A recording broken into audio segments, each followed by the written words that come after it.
Maybe it was me. I don't know. But here's the thing. I was playing golf with a couple of ladies the other day, and they got a little concerned. They're like worried about pace of play. And like they were fine. Like there's honestly, like I walked up and there were 3 ladies and I could not be more thrilled. They backed up. They actually backed up their cards like, oh, we'll go play the blue. I'm like, no. I'm playing the white tees. Don't worry about me.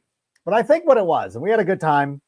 And there was a time where they were like, oh my gosh, we're holding you up. I'm like, look, it's the pace of play. We can't go anywhere. We're ahead. Like we're on time with everybody. So don't even worry about anything. The point of it is the longer thing, what I'm trying to get to, Sammy, is that too much, like in the game of golf and in the world around us, we get too consumed with what people on the outside think about what we're doing. And I think during this offseason, people, we worry about the Lions fans, the Packers fans, who cares? I feel as a fan of the Chicago Bears that what the Bears are doing right now has set them up for a successful 2025 season. And people can come in and be like, listen, like you guys are always offseason champs. You're always I'm like, no, this is true. The Bears have not been very competitive over the last 20 years or so. But you cannot be consumed with the people around you and can only be concerned about your own group. I don't know if that metaphor hit. It doesn't matter. Sammy, let's just start the show. Turn up your volume.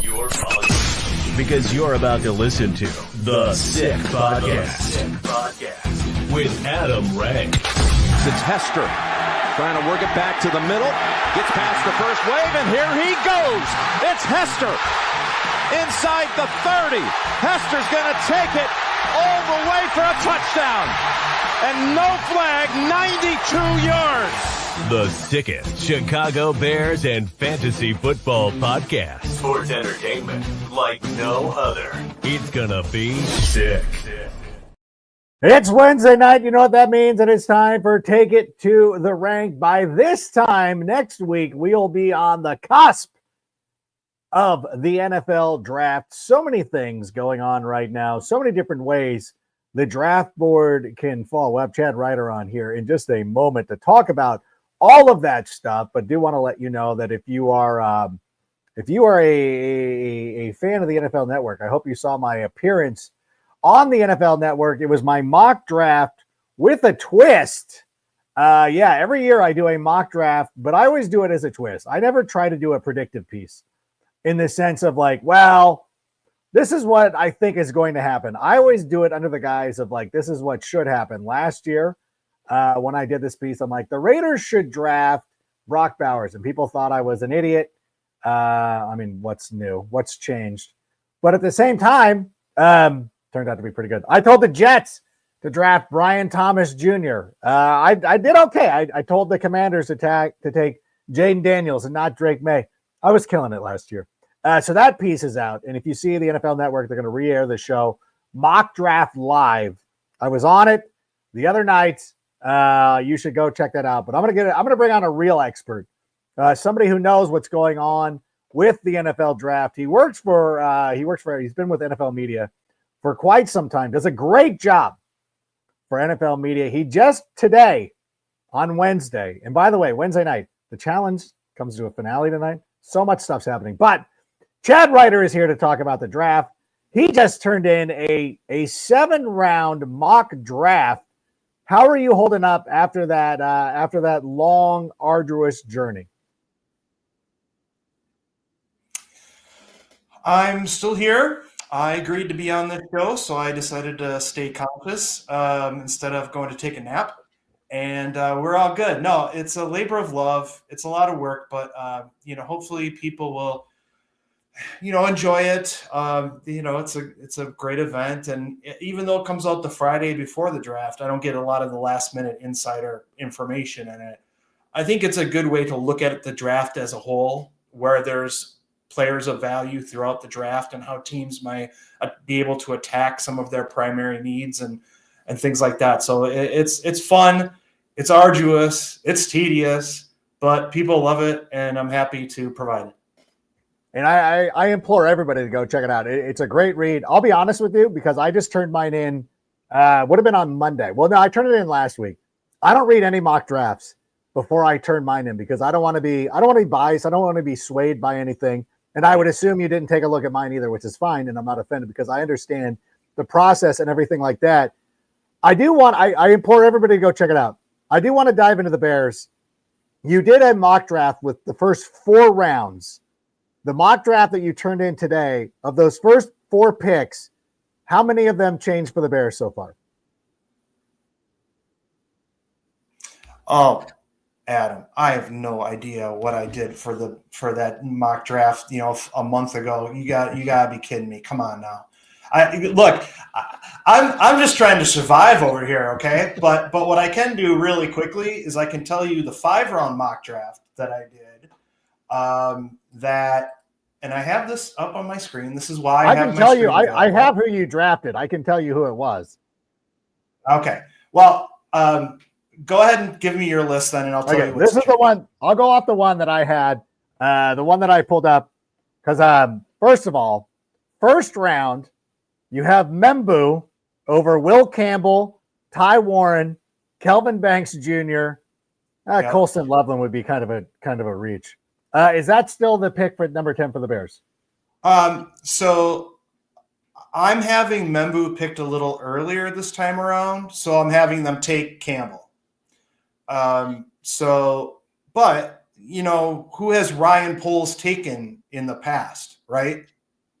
Membu, that's the type that he takes. So don't think that that's not a possibility. But it's possible that the Jets or somebody else may jump on him, sort of like the Panthers getting Ike Iguano in the number 6 a few years ago, similar to that.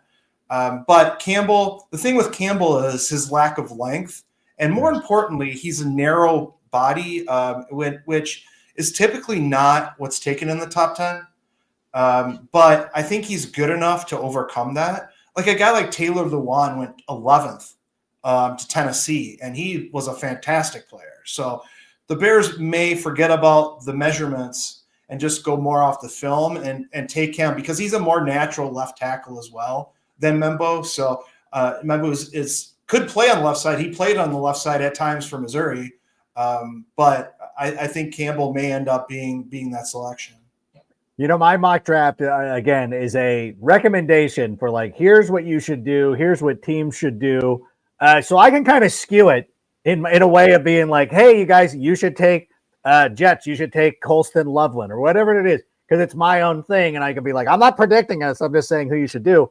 I worked it. So the Bears ended up with Mason Graham. I know in your initial one, you had him going 5 to the Jacksonville Jaguars. Is that still the spot for Mason Graham? Yeah, it's hard for me to get him off that spot. It really is. He's probably the 5th best player in the draft, and I don't really see him going down any further. But look, he weighed in at less than 300 pounds at the combine. Some teams may not like that. Ed Oliver went 9, and he was 287 at the combine. But Graham's just too good of a player. He plays inside, outside.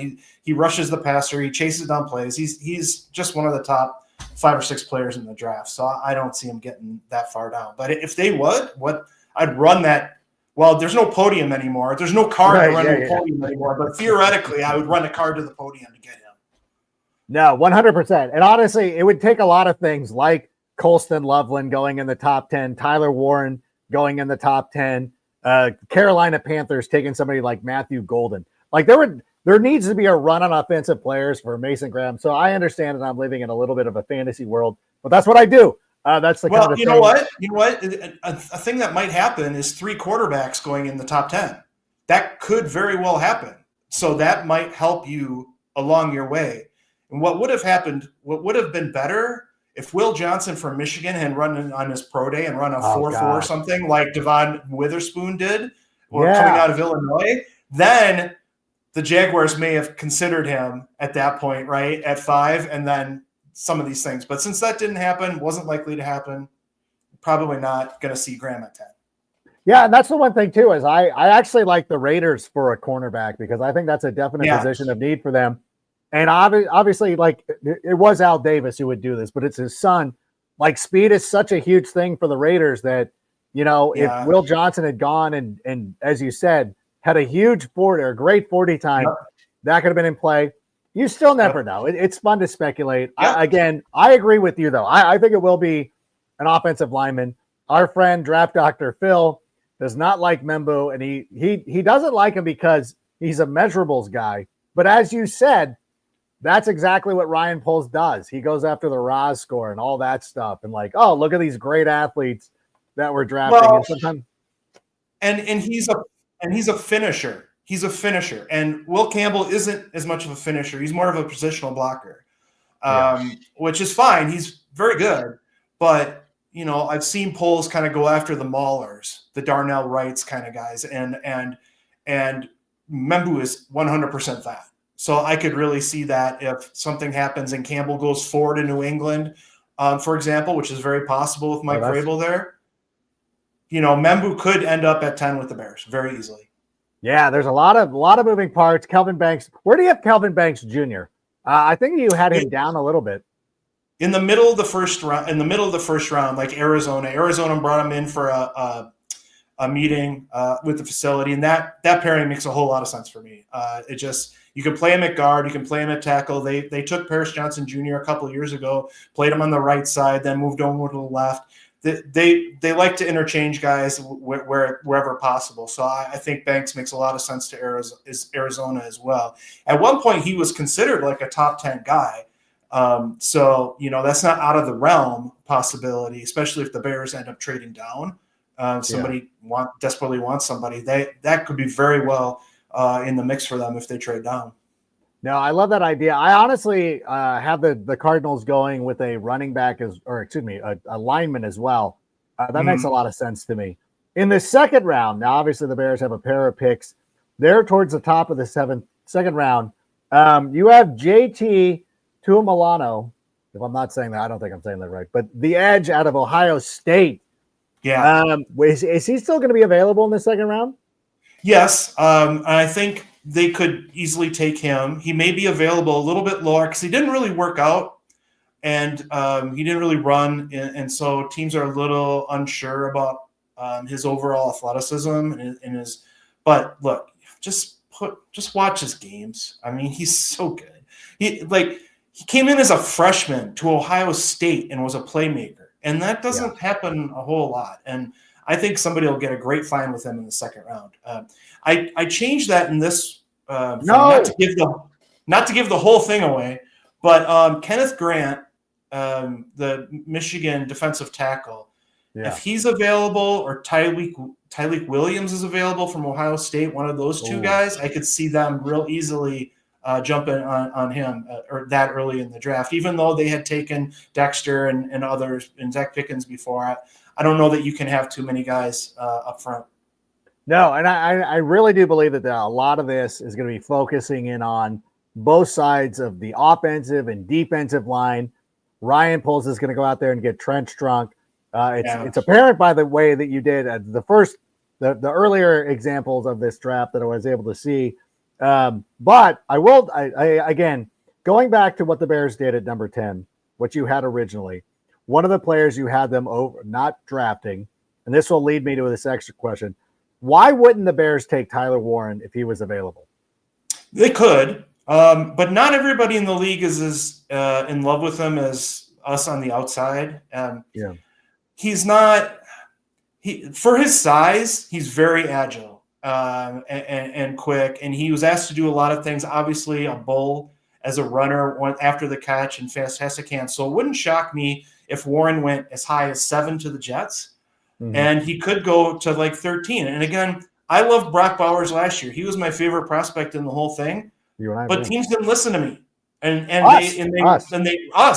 listen to us. And he went 13. And sometimes that happens. So there's a chance he's available. And I wouldn't blame any team from that 7-13 range to take him. Because he was able to do a lot for that Penn State offense. And frankly, they needed him to do a lot because they didn't have a lot. Drew Aller did not have a ton of weapons to throw to, so they asked him to do a lot of stuff. But, will he be able to win one-on-one matchups as easily against NFL players? Teams aren't sure. And, again, not really a workout guy this time around, so you're not really sure how fast he is. And so there's a chance he's available in that 12-13 range again. just because somebody has to be, right? Like you have a group of 12, 13 players, somebody Right. is going to be 12th or 13th. And he could end up being in that spot. No, and it's interesting too, because obviously a lot of people love Tyler Warren and even Colston. I love Colston Loveland. But when I was going through your draft when I was going through your draft the first time, I'm like, no Tyler Warren, what's going on? And then I go to the next page, and obviously we see the edge from Ohio State. But with the second pick, the Bears in the second round is a player that I really love. In fairness, I had him going to the Chargers in my mock draft with a twist, but you have him going to the Bears right here. Mm-hmm. Mason Taylor. There is no way. Yeah. Could Mason Taylor be there? It would be like, I'm just letting everybody know right now. If Mason Taylor's there in the second round and we don't take him, I'm starting a Rams podcast. Yeah, I mean, he definitely could be there because tight ends there's usually not like 4 or 5 tight ends taking a top 50 picks. There just isn't. And Taylor's very talented, but he's probably going to be in that mid-second round area, so he should most likely be there. But I think they'll probably find a pass catcher of one sort or another. So it wouldn't shock me if they loved a guy like Jalen Lane from Virginia Tech, Jalen Knoll from Iowa State. Those are guys going to be in the mix for them with that second round pick, I think. The other thing is that there are very good tight ends that are going to be available a little bit later in the draft. And there's not so much in receivers. And I think that may come into play for some teams, kind of sit back and see who they can get in round 4, 5, 6 that are really solid tight ends, but maybe just not as quick or maybe just not as big and things like that. And I think some teams will end up kind of waiting a little bit and still getting a pretty good player later, by the way. No, and I agree with that. I still love the idea of Mason Taylor, though, because one of the things that I liked him, because in my mock draft, I had 2 tight ends going in the top. Listen, I'm also arranging this so Mason Graham falls to us, but at the same time, when I was looking at the Chargers situation, as much as I love Colston Loveland, like he's a beefy slot receiver, like he just is. But I think the one thing with Mason Taylor, with Mason Taylor coming into the Bears is that he plays all 3 downs. And it's not a giveaway. Yeah. If he's on the field, you don't know. It's not necessarily like they're passing because Mason Taylor's in the game. I think he offers a lot, and I think that he's a really good player. He is a really good player, but again, it's just a matter of what are you giving up. So, like for example, I theoretically could have had the Bears taking Caden Priesthorn in the 6th round of a mock draft, theoretically speaking.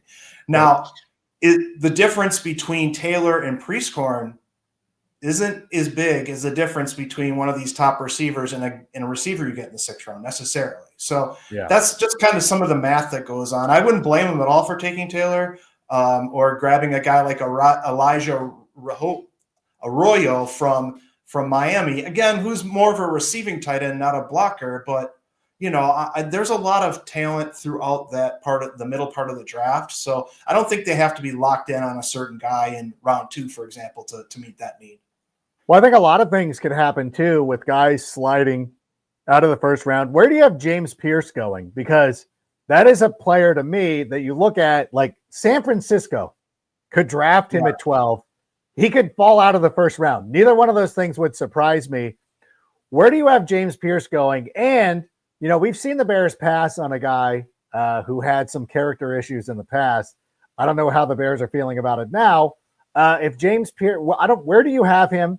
And if he fell to the Bears, you think Ryan Poles would feel comfortable taking him? Or I have him late 2nd round. I have since the beginning because he, just off-field stuff is an issue. You can read all about that all over the internet. But he frankly that tape wasn't that good this year. And if you combine that, the year before he showed great explosiveness, but he's not very big. And so he's really a designated pass rusher to start with.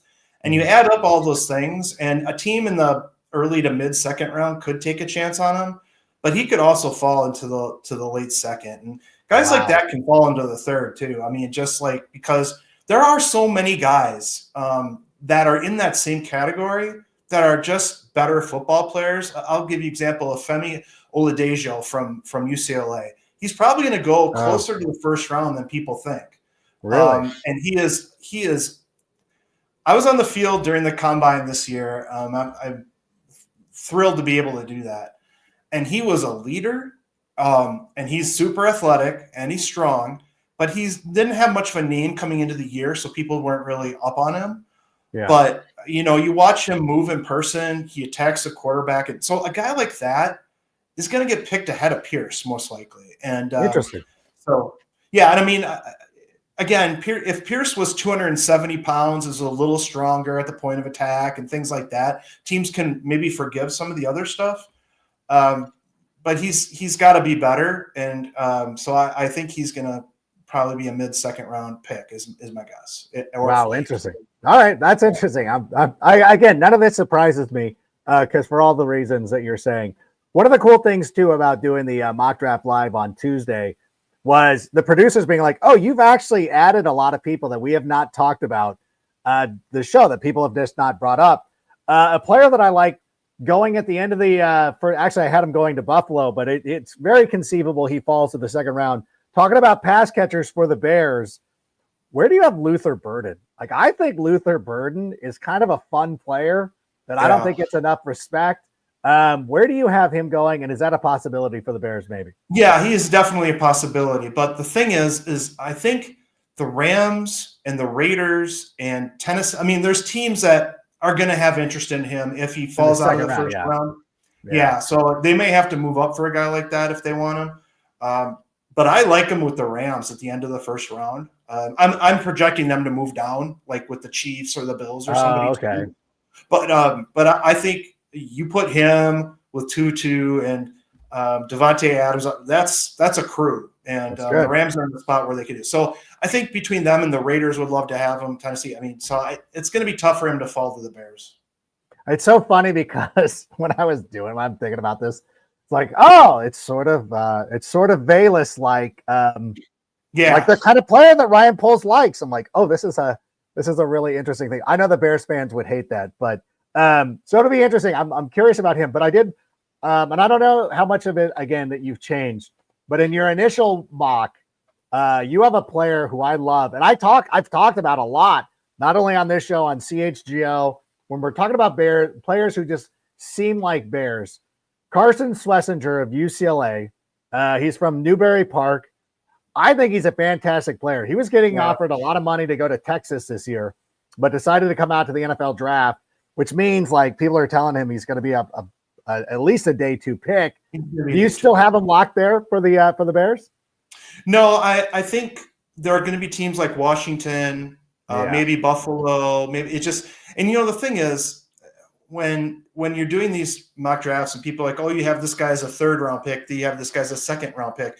Well, the guys picked late in the 2nd are the same value as the guys picked early in the 3rd, so you can really interchange them. And so Schlesinger, I think, is going to go in that late 2nd to early 3rd, and right now maybe it looks like it's the late 2nd, so the Bears would probably have to move up to get him. But yeah, super active guy, walk on. What a great story! Just walk on, unheralded. And though he didn't run a 40, his quickness, at the combine, his quickness is obvious. Change direction is obvious. Tough football player, instinctual. So yeah, he's going to be a pretty good player. And if they last till the 3rd round, then Chicago again should jump on him. I mean, yeah, when I first saw it, I'm like, oh my God, that's the guy that I've been thinking about for a long time. Even with their 2nd, I don't know, because Jack Sanborn leaving. The Bears do need to kind of look at the linebacker position. That's going to be one that, and again, there's other linebackers who are going to be available. Like, don't overlook this one as a possible fit for the Chicago Bears. So, hoping he was going to go there. And look, if they're able to convert one of those early 2nd round picks, if somebody makes a trade up for him, right? Yeah. For a particular player, and they're able to get a future draft pick by moving down 10 slots. He's a great fit if they're able to do something like that too. So, it could happen. Well, let me ask you this, because the Bears are at a very interesting spot at number 10. A couple of the linemen, you look at some of the needs of teams in front of them. The linemen that they like could go off the board.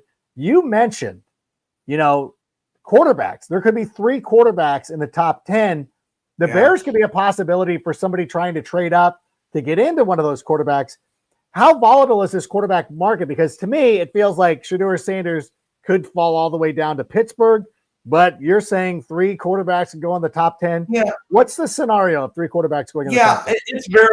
It's really unclear. And my feeling as of today is that Sanders will still go to either the Giants or the Raiders. There's a lot of reasons for him to like him with the Raiders because he's worked with Tom Brady on and off the field for years, and Tom Brady has a voice with Mark Davis, and that won't. They brought him in the facility. It would be so nice to have him for a year or 2 behind Geno. Geno's under contract for 3, but he's probably not going to play all 3 most likely. So it'd be great to have him learn a little bit, get some opportunities if Geno's hurt. That'd be a great fit. And then Jackson Dart could go to the Jets or the Saints. Oh my God. So the Saints, the Saints need a quarterback. And I think if Shedeur goes to the Saints, I mean, if it falls to the Saints, then maybe that's the pick. But look, Jackson Dart looks like a quarterback, and that matters to teams. He has enough arm strength. He's a tough competitor. He's a hard worker. I've heard from guys at Ole Miss. So it's like he checks a lot of boxes. And look, last year going into the draft, people didn't think Michael Penix was going to be a first-round pick because of the injury and stuff like that. And the Falcons gave Kirk Cousins $180 million. Oh, they don't care about that. They're going to take him anyway, And it's like Justin Fields. Bears fans know what Justin Fields is. And of course the Jets are going to say he's our starter. We believe in him, right? They have to, because they don't know if they're going to get a quarterback as a rookie. And they may very well believe in Justin Fields. But that position, they've been so bad. The Jets have been so bad at that position for so long. If you can pick a guy and have Justin Fields and they can compete, that's great. Now, they may not go that direction. They'll take a guy in round 3, maybe Kyle McCord or something like that. They could do that. Yeah. But they're not going to leave it be. And then the Saints, obviously, I was already going to put Jackson Dart to the Saints before this shoulder surgery came up with Derek Carr. So now it's, a very, very likely thing they're taking a quarterback. Do you think the Giants because I think both the Giants and the Saints feel like they have a birthright to Arch Manning? Do you think that would alter their views of like what they do at the quarterback position this year?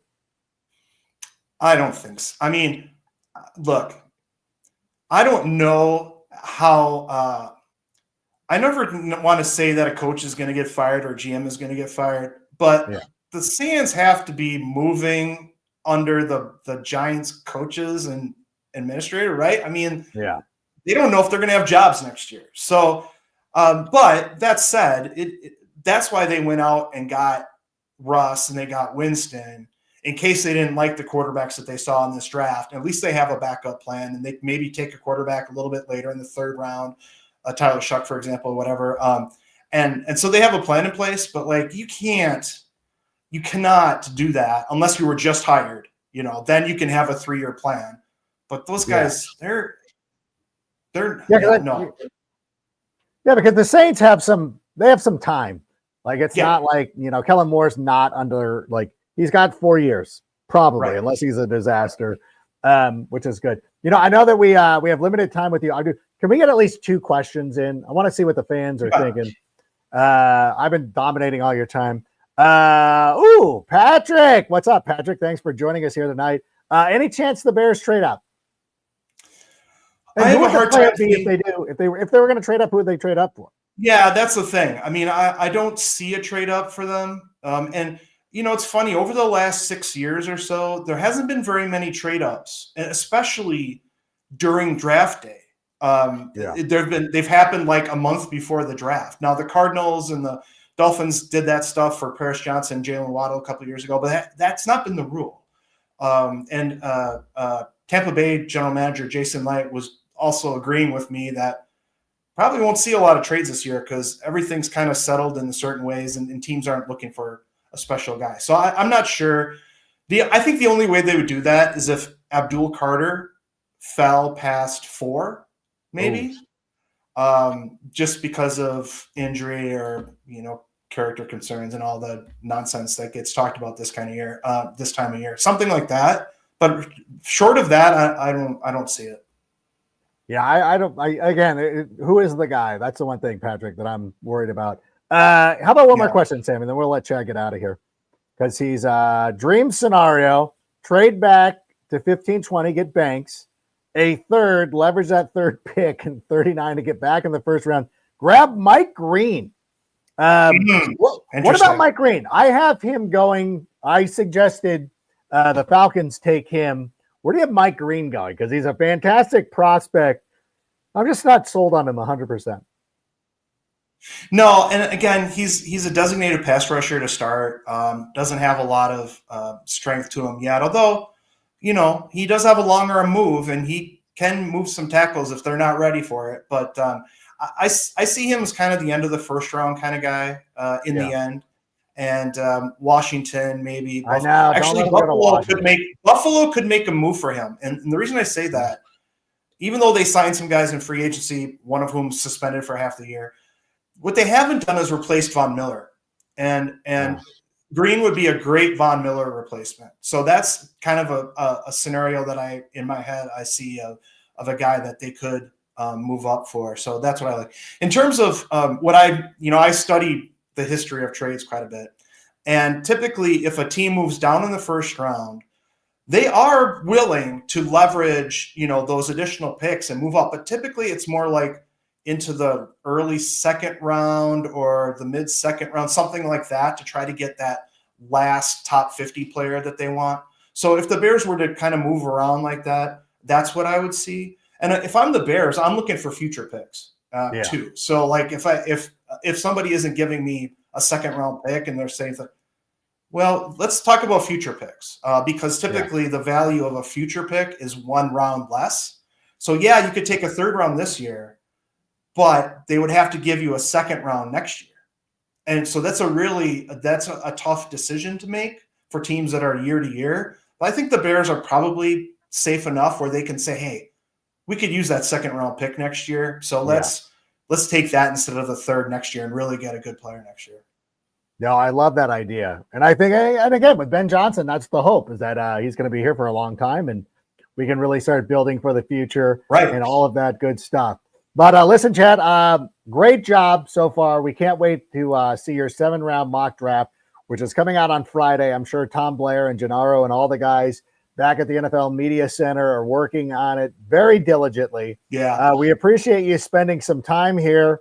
Go take a break, and sometime in May, we'll go out there and we'll swing the clubs. I know it looks like I just came from a golf tech lesson. I did. But thank you so much for being here. And there he goes. I appreciate you having me on. There he goes. I hope you heard that. We were a little bit delayed too, but the great Chad Ryder of NFL Media, good dude. We do hang out like when he comes to town and everything, and it is nice to have him around and do what he does. We appreciate him stopping by, talking about the draft. It's funny too when we start looking at these things, and it's interesting because so many times we look at, hey, I like Mike Green, or I like Mason Taylor, for instance, the tight end out of LSU. We get infatuated with them, but then sometimes the teams don't feel that way, and it's what the organizations look at as the most important thing of drafting a player. And when we're talking about Membu, I mean, I was on with Draft Dr. Phil last week, and that dude does not like Membu at all. And he goes in and he goes off there's things about the measurables. There's all sorts of other criteria that if you watch the tape, like Will Campbell stands out as a player. But I do like the idea of having somebody who is a finisher and somebody who goes out there and mauls people. And that's been one of the things that Ryan Poles has talked about ever since he's taken over. And forgive this. If my kids are listening right now, cover your ears. I owe somebody a quid when I say that Ryan Poles wants pricks, like guys who are going to go in there and mix it up. And honestly, what they want is somebody like Tevin Jenkins, who's good, or reliable, or is going to be on the field all the time. something like that. Like they want that kind of attitude.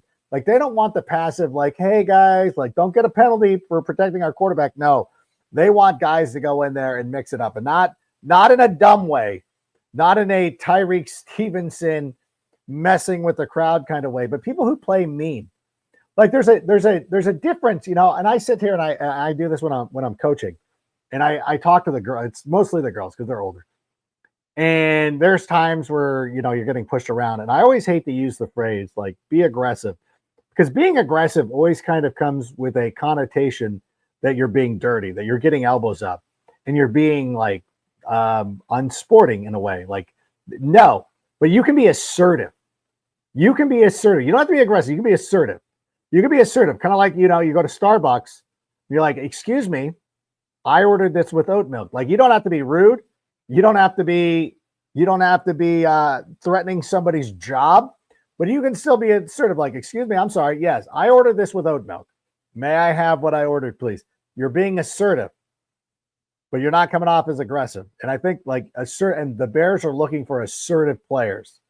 Guys are going to go out there and hold their own without drawing a 15-yard penalty, which is the way to go. Sammy, are there any other questions? I know everybody was probably asking Chad questions, and they don't care what I have to think. How high could Knicks go? Yeah, see, Chad would have known this one better. Again, it all depends on how these teams feel. Like we're talking about these players, and I'll go back to Mason Taylor as an example, where we were just talking about like, or Luther Burden, or any of these guys where you're like, you know, if you have a second round evaluation on a player, like you look at somebody like, let's just put Luther Burden out there, where like I like him to the Bears. I think it'd be great at 36, whatever it is, 38, whatever, inside the top 40. But like if you have somebody scouted who is at a you know, that's a second round pick, but you're picking, if you're picking 59th and you still have somebody like as a second round, same thing with Carson Swessinger. Like, yeah, like he could go early in the third round, but what's the difference between a guy in the early third round and a guy in the second round? It's like what we heard all those times when, you know, the Bears, they basically gave up a first round pick. Now, where that is different is that when the guy goes in the first round, there is a fifth year, the fifth year option that comes with it that you don't get in the second round, which is why there's a huge difference between the 32nd and the 33rd pick. Like, yeah, like basically a first. No, you're not getting the fifth year option on him. So it's not basically, that was the whole thing. But when you're talking about second and third round guys, like there's really not much differentiating them. Like usually the scores are very similar, and it depends on draft needs, and it depends on a lot of other factors about what teams are valuing.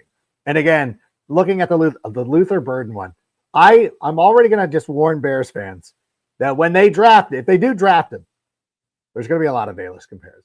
There will be, not because of the age or anything like that. I know people get flashbacks and feel bad about it. The one thing that I find interesting though about this draft is the opportunity for 3 quarterbacks to go in the first round. Now, for me, I look at it like a couple of years ago. Remember when Kenny Pickett was the only quarterback who went in the first round? And part of it, I truly believe, was because the Pittsburgh Steelers were drafting the hometown kid. Remember the whole thing? Like Franco Harris was reading the pick, got all excited, pumping his fist. You're like, who is it, Franco? It was Kenny Pickett, local guy.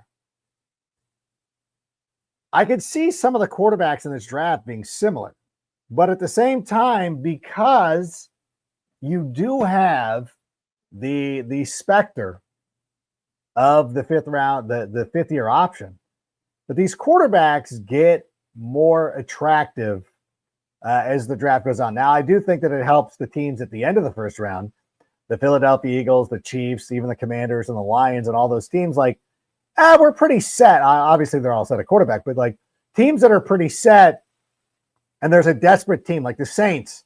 If the Saints don't draft Jackson Dart at number 9, for instance, and all of a sudden Jackson Dart falls to the end of the first round, well, the Saints are going to try as much as possible Because you would say, like, well, why not wait? Well, you don't want Cleveland to get a chance at him in the second round.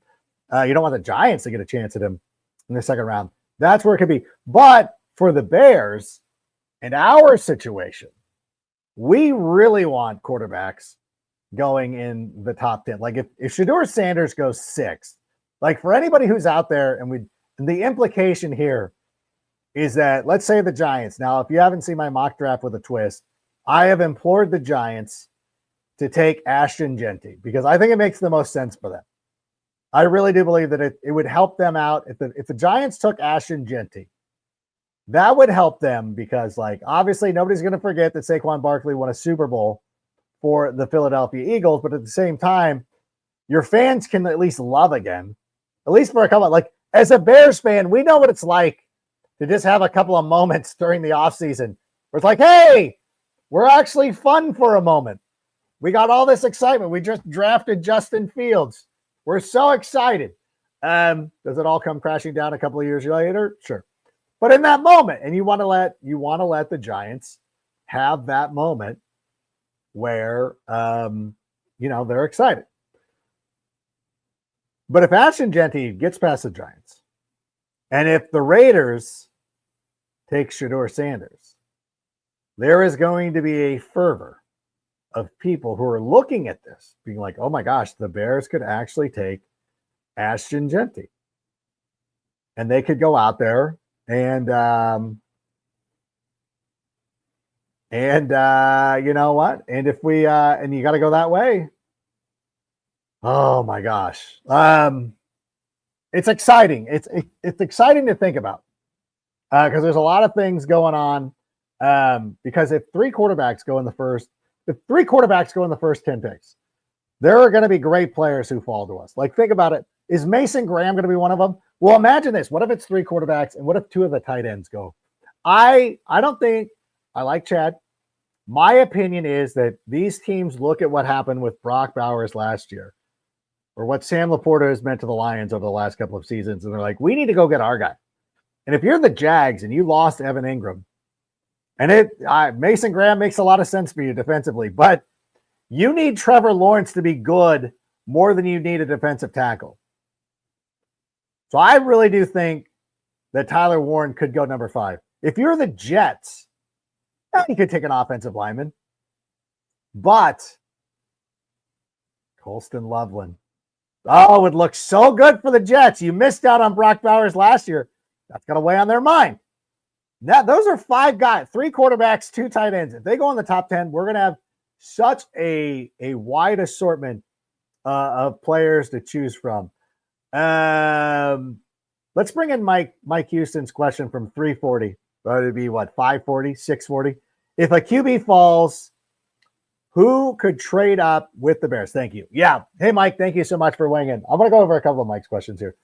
So if the Raiders, well, think about this. If the Raiders, that's the problem. If the Raiders fall, like if the Raiders take Shedeur Sanders and the Saints don't take a quarterback, why would the Steelers need to move up? Why would the Steelers need to move up to come? Because there's nobody between the Bears and the Steelers who would need to trade up. Now, if Shedeur Sanders, if we could start a rumor that Shedeur Sanders is going to the Cowboys and make the Steelers trade up for him, I think that there is a real opportunity for the Bears to make a move. But again, there's really there's not a lot of all the teams are set at quarterback between the Bears and the Steelers. I don't know. Unless somebody wants to jump the Steelers. You know, if some team wants to jump over the Steelers to get in there, but again, you don't have to go all the way up to number 10. You could be in the mid-teens. So it's going to be tough. Again, there was another question about the DBs. There it is. Would you be freaked if the Bears drafted a safety? I've been warning people that not only is safety somebody who that could go for the Chicago Bears, cornerback. Like, I know, again, Will Johnson didn't run his 40. It would be a little counterproductive for the Bears to they're keeping Kyler Gordon. We didn't even talk about that. Like, God, they're keeping Kyler Gordon, which is huge. That is huge for them because now you're like, and they're working with Tyreek Stevenson. They've invested a second-round pick in Tyreek Stevenson. There's probably not going to be an opportunity for them to take a corner. So I don't think Will Johnson's going to be the guy. Malachi Starks, again, great player, could be available to the Bears. It wouldn't shock me if the Bears drafted Malachi Starks because we've seen it from Ryan Poles before. Remember a couple of years ago, the year that Kyler Gordon was drafted, everybody wanted Christian Watson, George Pickens. They go with Kyler Gordon and Jaquan Brisker. Obviously, Kyler Gordon is getting extended. Jaquan Brisker is not going to get extended before the end of the season. Unless Jaquan, who we love, and I love Jaquan Brisker. But unless he goes out there and absolutely dominates, and the Bears in the middle of the season are like, all right, this is a good reason. Let's extend him. That could be a position of need for the Bears. Even so, we don't know what kind of condition Jaquan Brisker is going to be in. And it would be prudent to bring in a guy who might be the answer in the future. Malachi Starks, not out of the realm of possibility. Not at all. Shedeur Sanders, probably not going to take him. Ted McMillan, maybe. Nick Emenwari, another stud who is a well-versed player who could go at number 10. Again, whether you like Malachi Starks or Nick Emenwari, either one of those guys could be a possibility at number 10. I'm not going to freak out at all. I'm almost preparing myself for it. I don't think we'll take a wide receiver. Jahad Campbell, the linebacker out of Alabama. That's another guy that, hey, maybe they feel this is a player of need in a position. Because like the Bears, if you look at it, they've addressed the defensive line. They've addressed the secondary by signing Kyler Gordon. What about the middle? What about the middle right there? Campbell could be a player that they look at moving forward. Mike Green is probably too rich for their blood. I don't think, again, Mike Green is the kind of player where maybe Ryan Poles looks at this and he looks at Mike Green. And again, if he's looking for the RAS score and he's looking for the real, traitsy guy as opposed to somebody who dominated in a Power 5 conference, Mike Green could be an upset pick right there. Because after what you did during free agency, you really could have an opportunity to go out there and be like, well, we can bring in a guy who's going to be a situational pass rusher throughout the first year or two of his career. That's fine with us. We don't mind at all. I never sorted this thing. Sorry, guys. I don't know. It's a pretty good question, but I'm not freaking out to answer your question. King, Jaquan Brisker. I'm assuming you mean Brisker. I'm assuming this got auto-corrected. Is that dude he's going to start? Listen, I love Jaquan Brisker, and I'm sure that you've heard me tell this story before. A couple of years ago at Cam Hayward's Celebrity Softball Classic, my glove goes missing. Patrick Pusey, who was there, will remember this story. My glove's gone, and I'm a fanatic. I've had my glove since the 6th grade.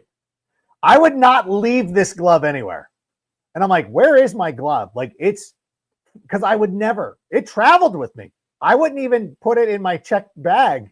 It came with me on my carry-on. I'm not getting separated from my glove. I have had that thing forever. We're coming up close to 50 years. No, wait, what would it be? 40 years at least. I've had it restrung before. In any event, so it's gone. And then there's a lefty out there. I'm like, oh, and then I realized, who's the lefty out there? And I look, Jaquan Brisker's out there, left-handed. Come on, go. So we go out, and I'm like, hey, Jaquan, that's my glove, dude. I need it. Okay, but you can use it. So we would, in between innings, we would exchange the glove. And every time we did it, I would sit there and be like, hey, Jaquan, bleep the Packers. And I would say the actual F word. And he said, yeah, it's a, he repeated the phrase, bleep the, we said the F word. So I love Jaquan Brisker. I hope he plays.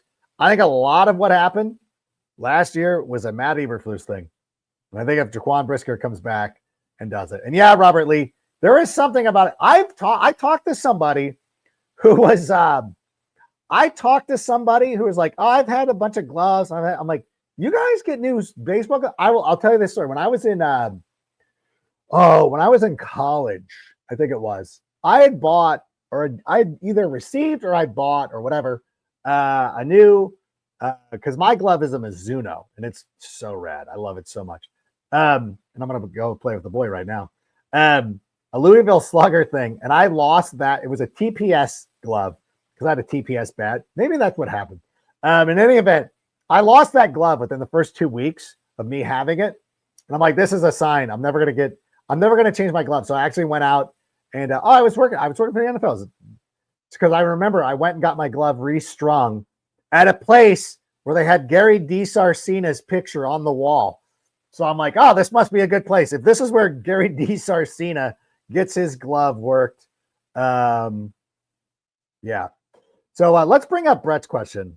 What's this infatuation that the Chicago media has with Mason Graham? He's fine.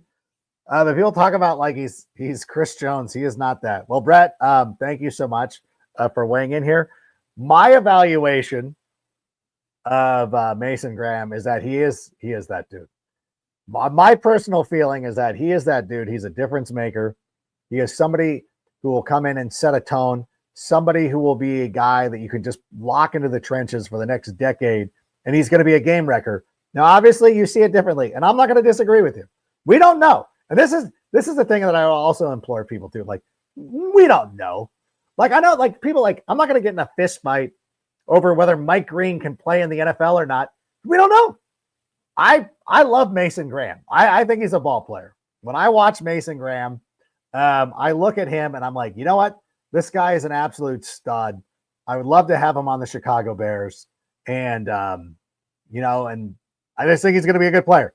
That's my evaluation of him. And I think a lot of people feel the same way. Is it because he's a Michigan man? See, I think there's also something too. Like when you think about like Mike Green, and he dominates him, and not like, listen, not to besmirch Marshall. Marshall gave us Chad Pennington, Randy Moss, Travis Prentice went to Miami of Ohio. But like other, like Ben Roethlisberger played at Miami of Ohio. So it's not like, I don't want to diminish the school and be like, but there is something about a guy who dominates on the Power 5 level where you're like, this should translate. It doesn't always work out that way.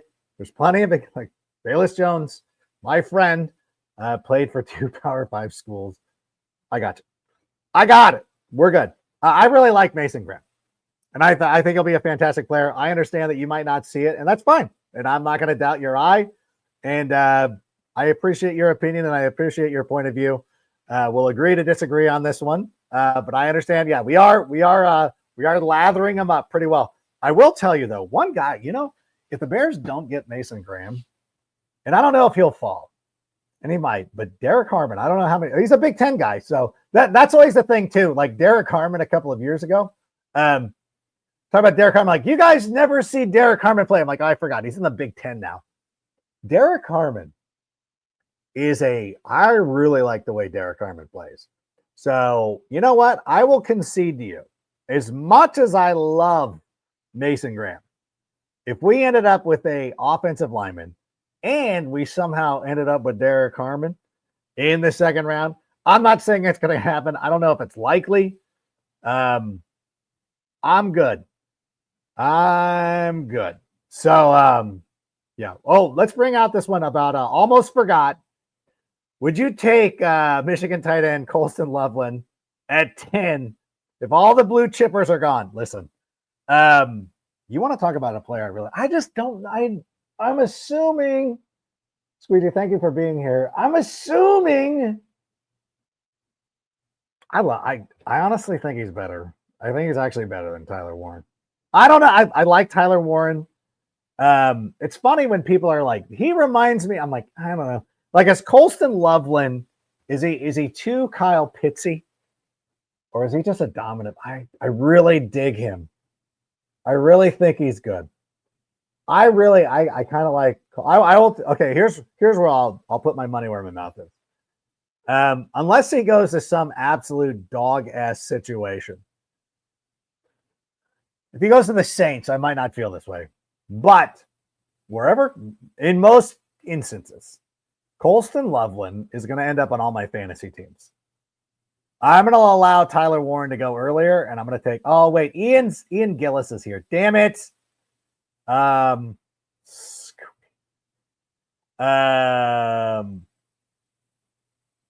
Man, Squeedy, I can't put these jokes. Don't put it up. I do love Colston Loveland. I'm not out. I would we take him? I don't know. Don't be shocked if he does. Listen, I will be here selling it. And by the way, we're still locking down our draft plans, but I do want to let you know that we're going to be doing something cool. I will tell you that when it comes to trading cards, I'm going to get a Colston Loveland card. And I want to let everybody know that Windy City Sports Cards is the place to be for sports cards. They specialize in buying and selling all things related to Chicago sports. So whether you are a diehard fan of the Bears, Bulls, Cubs, White Sox, Blackhawks, Sky, Fire, anybody, we've got you covered with an extensive selection of sports memorabilia and collectibles. In addition to our Chicago-focused items, there's a wide variety of things that you can get from Windy City Sports Cards. And again, when Colston Loveland is drafted and he starts getting picked, where's my box? I have a box from Windy City Sports Cards. Damn it. They sent me a bunch of cool stuff. But by the way, they also have those cool 18 hats that are coming out. We got to get Mike back onto the show at some point to talk about it. I know. Cocaine Bear. Loveland is not a 3-time All-America. Like Brock Bowers. He is closer to Kyle Pitts. You know what? There are times, but you know how much I love Kyle Pitts, so this all tracks. This all tracks for me. There is something about, I think he even wears 18 like Kyle Pitts did in college. There is something about it. He is more Pittsy, isn't he? Damn it. I'll tell you though, this Mason Taylor, I'm getting more and more on board with this. Because if Loveland falls to the Chargers, or even Ty Warren falls to the Chargers, then that allows Mason Taylor, when you watch him, go watch some tape tonight of him from LSU. He had his breakout season during his third year. Like his overall stats at LSU looked pretty good, but it was really his final season that he was actually really, really good. But in any event, he's been pretty good. Squeegee, I see Warren as Gronk. Bring this up real quick. Squeegee, I see Warren as Gronk and Loveland as Kelsey. Maybe let's get Travis Kelsey back in here. Well, that's the thing. Is Loveland's not gonna block. That's one of the reasons why when we're talking about this, like when you were bringing this up, if it's not Tyler Warren, then I don't see them going for Loveland because Loveland's not a blocker. And I think that's what they want. And when they want to run 12%, and Cole Kmet blocked, but I think if you had somebody like Mason Taylor, who again plays all 3 downs and can go out there and do a wide variety of different things, it's not a giveaway. It's not like he's not going to come in and be lined up in the slot all the time. He can be lined up in line and do a lot of different ways and a lot of different things to help you. Yeah, Kevin Wood was talking about trade back and get Loveland at 10. It's interesting, though, because if the Bears did take, whether it's Tyler Warren or it's Loveland or anything like that, you know, this is back-to-back years where you've used a top 10 pick on a pass catcher. And is that really the way to go? Like last year, it felt a little bit like a luxury to take Rome Odunze. Can you really pass? And again, Ryan Poles did such a great job of solidifying the offensive line. But this is something that I've said on this show, and I said on CHGO, and I think I said this on the Marquee Sports Network a couple of weeks ago, is that you cannot be complacent with, we solved this in free agency. You know, it's kind of like, you know, you're preparing for a test. You're like, I'll just cram 5 minutes before the test. I don't need to sit here and spend some time the night before. Like, no. It's time for the Bears to invest in both sides of the offensive and defensive lines. And even though he's done a great job of it, both in free agency and now presumably in the draft, it's too much of a luxury pick. Ashton Genty will be one we can discuss moving on. But in any event, At the very least, we'll be back next Wednesday night, even though I might be on my way to some event to go cover this great draft of ours. But we will be back over the next couple of days or weeks, leading up to a couple of days, leading up to the draft. We're almost there. But in any event, thank you so much to Chad Ryder for joining us. Thank you for our friends at Windy City Sports Cards for helping make this all possible. And, of course, our technical crew back in Montreal. Thank you so much for being here. Bear down. And, Sammy, go ahead and play us out. And that's a wrap. Hope you don't miss us too much until next time. Follow the Sick Podcast with Adam Rank on YouTube, Instagram, Facebook, Google Play, and Apple Podcasts.